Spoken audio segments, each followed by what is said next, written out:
خوف اور دہشت میں مبتلا قید لمحوں میں آپ سب کو خوش آمدید۔ میرے چینل کو لائک اور سبسکرائب کریں اور بیل آئیکن کو لازمی ہٹ کریں تاکہ میری آنے والی ویڈیوز آپ کو وقت پر مل سکیں۔ نوری اور رانی دونوں بہنیں تھیں اور ان کے خاندان کا پیشہ گانا بجانا تھا۔ اپنے گاؤں کے علاوہ یہ لوگ دور دراز گاؤں دیہاتوں اور کبھی کبھار شہری علاقوں میں بھی شادی بیاہ اور دیگر تقریبات میں موسیقی کی محفلوں میں بلائے جاتے تھے۔ اسی طرح ایک دفعہ شہر سے واپسی پر ٹرین حادثے میں ان کے والدین کا انتقال ہو گیا۔ اب گھر اور ان کے اکلوتے چھوٹے بھائی کی کفالت کی ذمہ داری ان دونوں بہنوں پر تھی۔ یہ دونوں بہنیں بھی بہت خوبصورت آواز کی مالک تھیں، سو اب یہ دونوں اس کام سے وابستہ ہو گئیں۔ دوسرے گاؤں یا دیہاتوں میں کوئی بھی تقریب ہوتی تو ان دونوں بہنوں کو لازمی بلایا جاتا تھا۔ لوگ ان کے گھر سواری لے کر آتے اور انہیں ساتھ بٹھا کر لے جاتے۔ پھر جب واپس چھوڑ جاتے تو دونوں بہنوں کی پوٹلی خوب سارے پیسوں اور کھانے پینے کی اشیاء سے بھری ہوتی۔ سو اسی طرح ایک شام ان کے دروازے پر دستک ہوئی۔ سورج تقریباً غروب ہونے کو تھا اور درختوں کے سائے بھی لمبے ہو چکے تھے۔ نوری نے دروازہ کھولا تو سامنے ایک نقاب پوش عورت کھڑی تھی۔ اس نے اس عورت کو اندر بلایا تو وہ بولی، میرے پاس اندر آنے کا وقت نہیں ہے، تم دونوں بہنوں کو لینے آئی ہوں۔ آج رات ایک محفل میں تمہیں اپنی آواز کا جادو جگانا ہے، لہٰذا ساری مصروفیات چھوڑ کر تم دونوں کو ابھی میرے ساتھ چلنا ہوگا۔ اس عورت نے جب غیر رسمی انداز میں صاف گوئی سے کام لیتے اپنے آنے کا مقصد بتایا تو رانی نے جھٹ سے بولا، ارے پر ایسے کیسے؟ بیٹھ کر ضروری بات چیت تو کرنی ہوگی، معاملات طے کرنے ہوں گے۔ ہمیں تو یہ بھی نہیں معلوم کہ آپ کون ہیں اور کہاں سے آئی ہیں۔ رانی کی بات سن کر اس عورت نے کہا، یہ جاننا ضروری نہیں کہ میں کون ہوں، تمہیں عام کھانے سے مطلب رکھنا چاہیے۔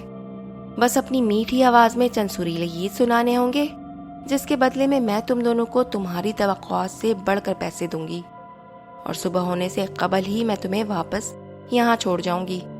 تو اب مزید کوئی سوال نہیں، چلو میرے ساتھ۔ اتنا کہہ کر وہ عورت واپس جانے کے لیے پلٹی۔ منہ مانگی رقم کا سن کر دونوں بہنوں کی آنکھیں چمک اٹھی۔ انہوں نے عورت سے کہا، باجی ہمیں تیار ہونے کا کچھ وقت تو دیں۔ جس پر عورت نے غصے سے بھڑکتے ہوئے کہا، ہمیں تمہاری خوبصورتی یا بناؤ سنگھار سے کوئی مطلب نہیں، اگر غرض ہے تو صرف تمہاری سریلی آواز سے، سو وقت پر بات نہ کرو اور اسی حلیے میں میرے ساتھ چلو۔ نوری اور رانی نے بمشکل اس عورت کو اس بات پر رضامند کیا کہ وہ اپنے چھوٹے بھائی کو پڑوسیوں کے ہاں چھوڑ آئے، کیونکہ رات کے وقت وہ گھر پر اکیلا نہیں رہ سکتا۔ خیر بھائی کو چھوڑ کر وہ دونوں چادر اوڑھے باہر آئیں تو اس عورت کو ایک تانگے پر اپنا منتظر پایا۔ وہ کوچوان کی پشت کی طرف بیٹھی ان دونوں کو گھور رہی تھی۔ دونوں بہنوں کو وہ عورت بے حد عجیب محسوس ہوئی اور دونوں ڈرتے ڈرتے تانگے پر بیٹھ گئیں، جبکہ عورت نے کوچوان کو آگے بڑھنے کا حکم دیا اور تانگا چل پڑا۔ رات کے سائے گہرے ہونے لگے تھے اور گاؤں میں تو ویسے بھی سورج ڈھلتے ہی گھٹا ٹوپ اندھیرا چھا جاتا تھا۔ تانگا خرگوش کی سی رفتار سے چل رہا تھا۔ گاؤں کی حدود سے نکلتے نکلتے کافی وقت لگ گیا تھا۔ تبھی رانی نے ہمت کر کے پوچھا، باجی اور کتنی دور جانا ہے؟ اس کے سوال کے جواب میں عورت نے نہایت روکھے لہجے میں کہا، غیر اہم سوال پوچھنے کی کوئی ضرورت نہیں ہے، منزل آئے گی تو تانگا خود ہی رک جائے گا۔ دونوں بہنیں ایک دوسرے کا منہ دیکھ کر رہ گئیں اور سہم کر منہ پر تالا لگائے بیٹھی رہیں۔ تانگا کافی دیر تک چلتا رہا اور ایک اندھیری جگہ پر رک گیا۔ دونوں بہنیں جیسے ہوش میں آ گئیں اور اپنے ارد گرد نظریں دوڑانے لگیں، مگر شدید تاریکی میں انہیں کچھ بھی واضح نظر نہ آیا۔ نوری نے عورت سے سوال کیا، باجی یہ کون سی جگہ ہے اور محفل کہاں ہے؟ عورت نے اس کے سوال کو نظر انداز کرتے ہوئے سخت لہجے میں کہا، اترو نیچے اور چلو میرے ساتھ۔ یہ کہہ کر وہ انہیں لے کر ایک گیٹ کے اندر داخل ہو گئی، جبکہ نوری اور رانی ایک دوسرے کا ہاتھ تھامے خاموشی سے اس کے پیچھے چلتی رہیں۔ ایک مقام پر پہنچ کر وہ عورت رک گئی اور زمین پر رک کر اس نے مٹی ہٹانا شروع کر دیا۔ چند ہی لمحوں میں وہاں سے مٹی ہٹ چکی تھی۔ اب زمین پر ایک چوبی تختہ بچھا ہوا تھا۔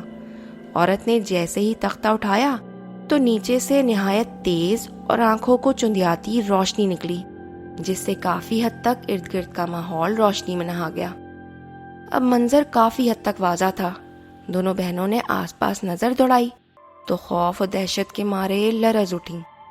ان کے چاروں طرف قبریں ہی قبریں تھیں۔ وہ دونوں ایک قبرستان میں کھڑی تھیں، اور جس جگہ سے روشنی پھوٹ رہی تھی وہ بھی ایک قبر ہی تھی، جس میں نیچے اترنے کے لیے سیڑھیاں بنی ہوئی تھیں۔ عورت نے کہا، چلو میرے پیچھے آؤ، مگر وہ دونوں بہنیں ٹس سے مس نہ ہوئیں۔ اب کی بار عورت نے قدرے نرمی سے کہا، گھبراؤ مت، آ جاؤ، کچھ نہیں ہوگا، میں تمہارے ساتھ ہوں اور تم دونوں میری ذمہ داری پر یہاں آئی ہو، چلو شاباش آ جاؤ۔ دونوں بہنیں ڈرتی کانپتی اس کے پیچھے چل پڑیں۔ اب وہ ایک وسیع اور نہایت شاندار ہال میں موجود تھیں اور حیرت سے چاروں طرف دیکھ رہی تھیں۔ خوبصورت اسٹیج کو رنگا رنگ پھولوں سے سجایا گیا تھا، جس کے درمیان خاکی رنگ کے 2 مخملی نرم و گداز صوفے اسٹیج کو اور خوبصورت کر رہے تھے۔ اس کے علاوہ پورا ہال کرسیوں سے بھرا تھا، مگر کوئی موجود نہ تھا۔ عورت نے دونوں کو ہدایت دی کہ تم دونوں جا کر صوفوں پر بیٹھ جاؤ، میں کچھ دیر میں آتی ہوں۔ رانی نے خوفزدہ سے لہجے میں عورت سے کہا، باجی مہمان حضرات کہاں ہیں؟ اس کے سوال پر عورت پھر سے غصے میں بولی، مہمانوں سے تمہیں کیا کام ہے؟ جتنا کہا ہے اتنا کرو، جاؤ جا کر اسٹیج پر بیٹھو۔ نوری اور رانی دونوں ایک دوسرے کا ہاتھ تھامے لرزتے قدموں اسٹیج کی جانب بڑھی تو یکایک ایک جانب سے موسیقی بجنا شروع ہو گئی اور ہال میں سجی قطار در قطار کرسیوں کی طرف سے گونجدار تالیاں بجنے لگیں۔ دونوں بہنوں کے بڑھتے قدم رک گئے اور وہ خوفزدہ ہو کر پھٹی پھٹی نگاہوں سے چاروں طرف دیکھنے لگیں اور اسٹیج پر نہ گئیں۔ ان کا اسٹیج پر نہ جانا شاید ان اندیکھے مہمانوں کو ناگوار گزرا تھا۔ تبھی اچانک ایک بھیانک منظر رونما ہوا۔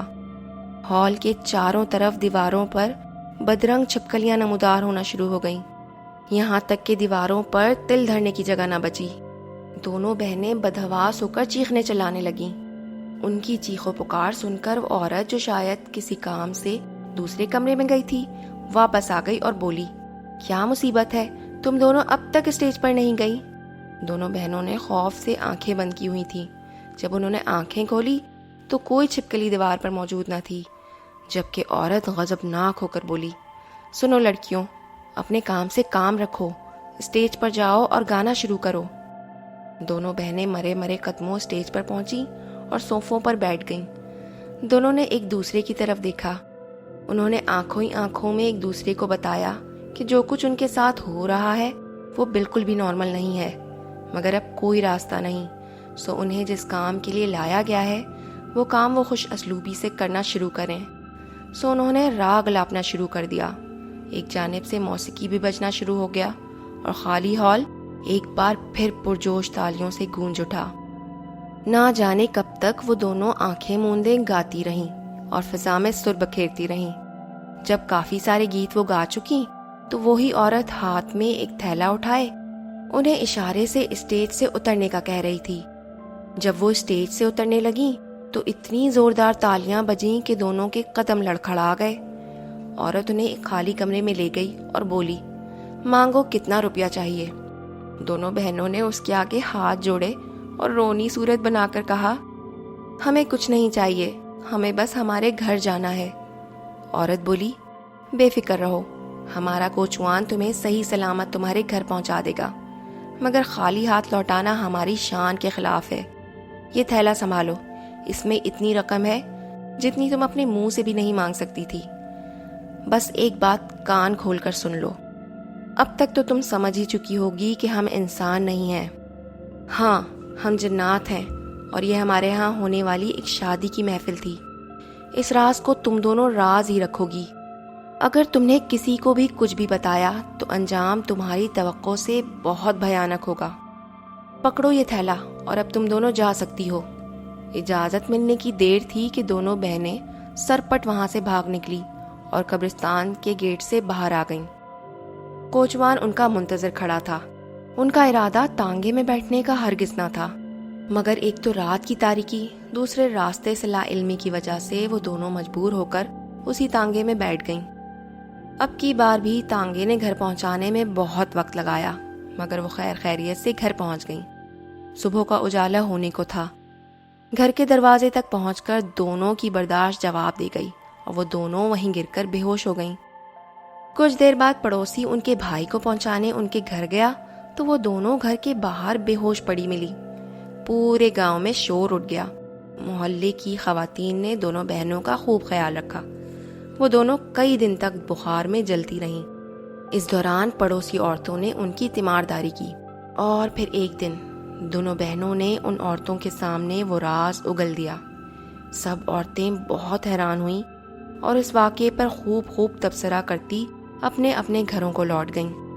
اگلی صبح جب وہ عورتیں ان بہنوں کی تیمارداری کے لیے ان کے گھر گئیں تو ان کے سامنے انتہائی وحشتناک اور بھیانک منظر تھا۔ ان دونوں بہنوں کی کٹی پھٹی لاش ان کے سامنے تھی، جہاں ان کا چھوٹا بھائی خوفزدہ بیٹھا زاروں قطار رو رہا تھا۔